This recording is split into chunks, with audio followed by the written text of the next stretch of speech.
Доромбек Садырбаев. Шағым сынды. Чығыштан чығандығы ашып ташқан, чыйырсыз татал өмір жолын басқан.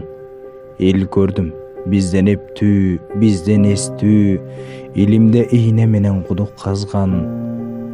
Батыштан бізден арбын, бізден балбан, бабасы сазға таштан тамдар салған. Ел көрдім, ырысы мол, ынтымактуу, эркибек, эч бир жоодон жалтанбаган. Кылымды кылымдарга жалгаштырып, кыйырын кирдетпеген чаң бастырып.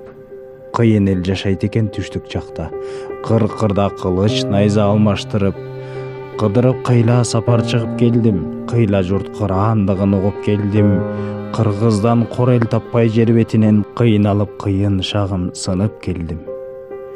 Көп жерден көз жашымды төгүп келдим. Көңүлүм караңгылап чөгүп келдим. Менден кор эркек таппай эч бир элден мезгилсиз денем сууп өлүп келдим.